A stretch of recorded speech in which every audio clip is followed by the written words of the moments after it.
जय हिंद साथियों, नमस्कार। आज का वीडियो बहुत ही इंपॉर्टेंट है। इस वीडियो में मैं आप सभी को जानकारी देना चाहता हूं कि किस प्रकार गद्दार कर्नल और ब्रिगेडियर की जोड़ी हमारी लाइन ऑफ कंट्रोल पर, बॉर्डर पर आतंकवादियों से रिश्वत लेकर घुसपैठ करवाते थे। और जब मैंने इनका विरोध किया तो इन्होंने मुझे किस प्रकार धमकाया, गाली गलौज किया ब्रिगेडियर ने, वो सारा मैं आपको अभी वो ऑडियो रिकॉर्डिंग सुनाऊंगा। और आगे फिर क्या क्या बात हुई वो सब कुछ आपको सुनने को मिलेगा।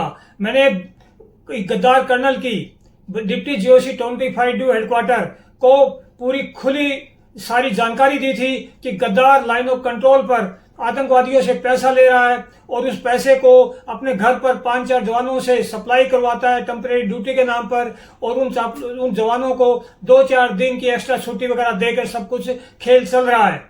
और यह घुसपैठ कराने के लिए 20 सैनिकों को इन्होंने वहां से गद्दार कर्नल ने लाइन ऑफ कंट्रोल से हटा दिया था, जबकि लाइन ऑफ कंट्रोल से किसी जवान को हटाने के लिए कोर कमांडर की अनुमति के बिना पॉसिबल नहीं होता। और इन गद्दारों ने, क्योंकि डिप्टी जीओसी का साथ था कर्नल के साथ, तो 20 जवानों को वहां पे घुसपैठ कराने के लिए हटा दिया था। एक बार आप ये ब्रिगेडियर की वो रिकॉर्डिंग सुने जब मैंने इसको सारी जानकारी दी थी और इन्हें मुझे किस प्रकार गाली गलौज किया था, आपको समझ में आ जाएगा। मैं सीओ साहब का नाम नीचे नहीं बोलूंगा, चाहे कुछ बोले, चाहे जो मर्जी कर रहा हूं, जिस बैंचों की वजह चालू मदर चौक सीओ साहब का नाम नहीं बोलूंगा, कोई नाम नहीं बोलूंगा।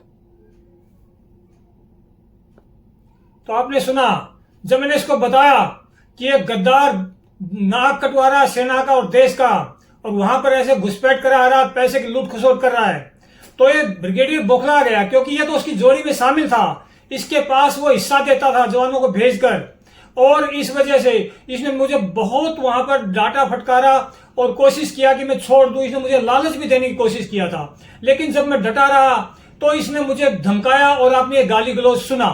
इसके बाद फिर ये क्या बोलता है आप ये देखें। मैं तो फौज को ये बोल रहा हूँ, मेरे को खाली हाथ भी भेजेंगे, मैं चला जाऊंगा। मैं 20 साल को जान देकर जाऊंगा साहब। मेरी जो लिखी हुई चीजें हैं झूठ नहीं है, वो मैं अर्ज सकता हूँ, मेरे को फांसी लग जाएगी।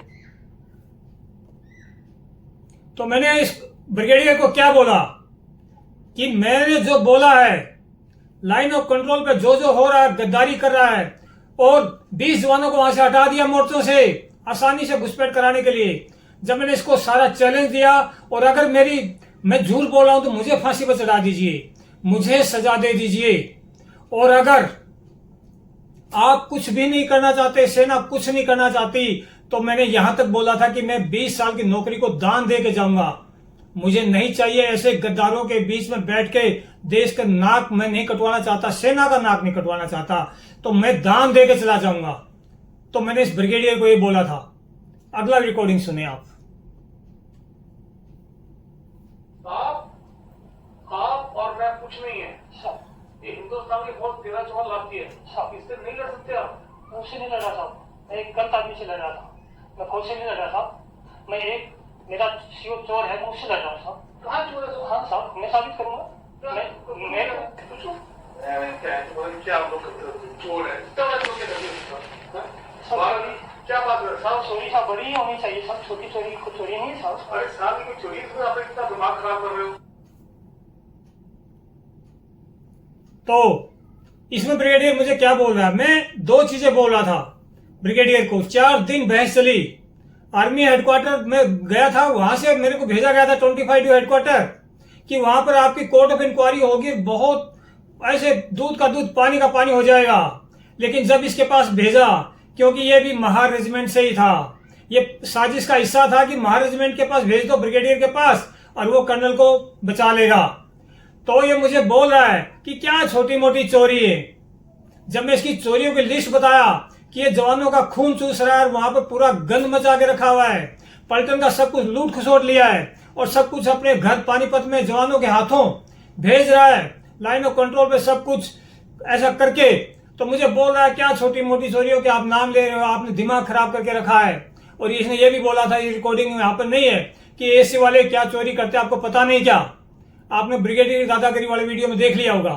तो इसने मुझे कोशिश किया कि मैं छोड़ दूं ये चोरी गद्दारी की बातें, और मुझे ये कुछ बोला। अभी अगला रिकॉर्डिंग सुने आप। सब लिख के दे रहे हो किसी के ऊपर तो पता नहीं क्या हो रहा है और देश को ये हो रहा है, देश को हो रहा है, तो हम क्या लिखते बैठे होंगे? तो सुन लिया आपने, मैंने इनको लिख के दिया था, कई बार डिफेंस मिनिस्टर तक भेजा कि लाइन ऑफ कंट्रोल पर हमारे देश के साथ बहुत बड़ा धोखा हो रहा है, सेना के साथ धोखा हो रहा है, 20 जवानों को वहां से निकाल दिया है, घुसपैठ आसानी से करवा रहा है गद्दार कर्नल, और उसके हाथ में 5-7 किलोमीटर का इलाका है, सारी पावर है और पूरा सप्लाई चल रहा है, घर तक और ब्रिगेडियर तक हिस्सा पहुंचता था। तो जब मैंने सारा बताया तो बोला आप, मैं क्या ऐसा वर्ड बोला, मैं आपको भी नहीं बोलना चाहूंगा ऐसा वर्ड। और मुझे जब मैं नहीं माना और मैंने इनको सब कुछ बोल दिया कि आप या तो इस गद्दार पर कार्रवाई कीजिए, नहीं मुझे फांसी पर चढ़ा दीजिए, मेरे को ऐसी गद्दारी में मैं नहीं रह सकता, मैं इसको पीछे नहीं हट सकता। तो इन लोगों ने, दोनों ने मिलकर मुझे बंदी बनाकर ऐसे इंजेक्शन लगवा दिए थे, मुझे जान से मारने की कोशिश की। और फिर मैं जैसे तैसे हुआ, आगे की कहानी आपको अलग अलग वीडियो में बता चुका हूं। मैं आपको इस वीडियो में यह जानकारी देना चाह रहा हूं, हमारे बॉर्डर पर खुला धंधा चल रहा है आतंकवादियों से रिश्वत लेकर घुसपैठ कराने का, और ये ब्रिगेडियर और ये कर्नल शामिल हैं, और दोनों अभी इससे भी ज्यादा बड़ी पोस्टों पे पहुंच गए हैं। तो आप, हमारी सेना दुश्मन को रोकने के लिए, मिलिटेंटों को मारने के लिए है क्या, मिलिटेंटों के साथ धंधा करने के लिए? और इसके लिए हमारी सेना में कानून है। सैनिक का सबसे बड़ा क्राइम, इससे बड़ा कोई क्राइम नहीं है। इसमें इसको आर्मी एक्ट 34 में डिफाइन किया गया है। Relation with enemy is punishable with death, यानी मृत्यु दंड एक सैनिक को मिलता है इस अपराध में। और इन गद्दारों ने कोर कमांडर को धोखा देते हुए, कोर कमांडर की बिना अनुमति के वहां से पत्ता नहीं हिल सकता, और इन्होंने 20 जवानों को निकाल दिया था कि आसानी से घुसपैठ कराओ, और हम हैं यहाँ पर। ये डिप्टी जीओसी की पोस्ट पे था, और ब्रिगेड कमांडर तो डिप्टी जीओसी के अंडर में आता, ब्रिगेड कमांडर साइलेंट, क्योंकि उसको प्रमोशन लेना है, आगे बढ़ना है, डिप्टी जीओसी से पंगा नहीं लेना। तो इस प्रकार ये महा रेजिमेंट का गद्दार कर्नल मेरी यूनिट का, और ये डिप्टी जीओसी की सह पर ये सब कुछ गद्दारी का खेल हुआ था, और अभी भी ये सेना में ही है, इससे बड़े पोस्टों पर है। और आप सभी मेरे देश के वासी, हमारी सेना के बारे में आप सभी की बहुत इज्जत है, और हमारी सेना में अच्छे लोग बहुत हैं, सब लोग गद्दार नहीं भरे हुए हैं। अगर गद्दार हो जाएंगे तो आपको देश उसी टाइम गुलाम हो जाएगा। लेकिन ये गद्दार, अभी मैंने जो आपको बताए, मैं प्रूफ हूं, मैं छाती ठोक कर कह रहा हूं।